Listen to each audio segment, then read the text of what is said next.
Hello, welcome back to Homeschool Wherever. My name is Carmen Sanyovi, and in this video, I'm going to explain what a unit study is and explain why it's something that you might consider adding to your homeschool. This video is part of a new series I'm starting called Homeschooling 101. I don't know about you guys, but when I first started looking into homeschooling, I was really overwhelmed by all the terminology. Unschooling, deschooling, Charlotte Mason, morning baskets. I'm sure I'm not the only one who struggled with this, so I thought this series would help kind of demystify some of those terms and explain what everything means. If you're new to our channel, we are a multiracial secular family living in New York City, and we're starting homeschooling for the very first time this year. We have two girls, one in 3rd grade and one in 6th grade. And this channel is really all about documenting our homeschooling journey. So if that's something you're interested in, I would hope that you would subscribe and turn on notifications so you don't miss our next video. Also, we are full-time family travel creators, so if you want to see that side of our lives, go check out our travel channel at Top Flight Family. So a unit study is actually very simple. On a very basic level, it's just picking a topic or a theme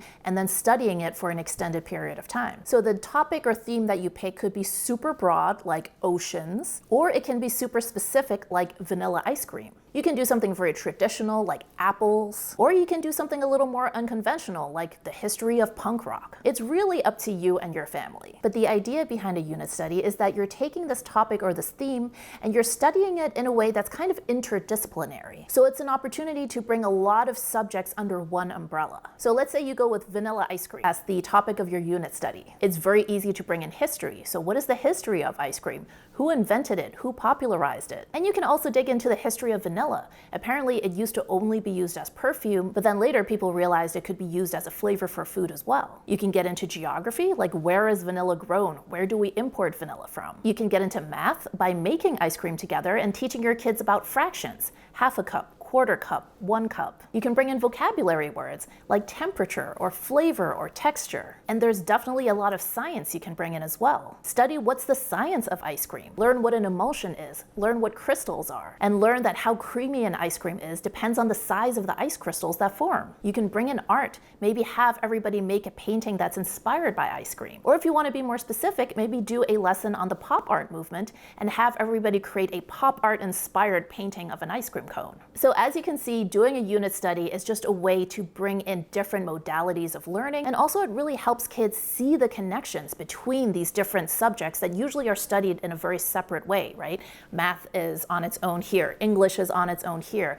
but when you do a unit study, you can see that, all of these things are actually interrelated, and all of these subjects actually help us understand the world that we live in. Now, a really good idea when you do a unit study is to include lots of hands-on activities, and also to incorporate a field trip or two as part of the unit study. So again, if the topic of your unit study is vanilla ice cream, maybe you can find a local ice cream shop in your hometown that's willing to let the kids in and take a look behind the scenes to see how ice cream is made. You really want to look for ways that's going to bring that learning to life. So how long should a unit study be? Well, it really depends on you. It could be just 1 day long, it could be 1 week long, you could do it for 2 or 3 months. But I would say that many homeschooling families will typically spend about 3 to 4 weeks on each unit study. But again, it depends on how broad or narrow the topic is, and also it depends on how interested you and your kids are in the topic. If you find a topic that's super fascinating and originally you were only going to spend a week on it, why not keep it going for another 2-3 months if there's more and more material and more fun things to learn? That's the great thing about homeschooling, it's totally up to you. So where does the unit study actually come from? Now, one option is you can actually buy pre-packaged,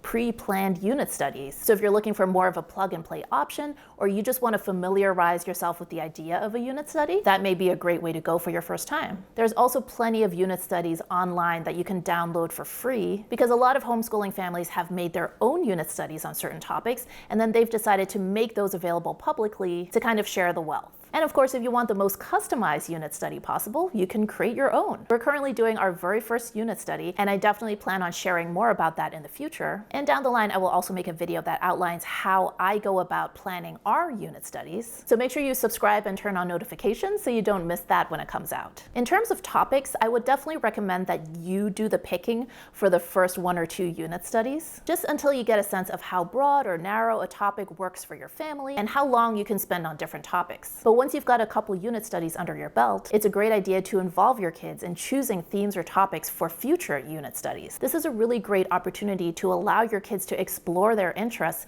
and to provide them with the resources to do so. Believe it or not, there are many homeschooling families who don't use any curriculum at all and they just do unit studies. Because by doing these unit studies, they're able to cover so much ground and cover a lot of the foundational concepts in math and science that they would otherwise be teaching as separate subjects. Okay, so if you want to learn the 5 non-religious reasons we homeschool our kids, just check out that video right there. If you haven't already, be sure to subscribe and turn on notifications so you don't miss our next video. And be sure to follow us on Instagram and TikTok at Homeschool Wherever. Thanks for watching. I'll see you in the next video.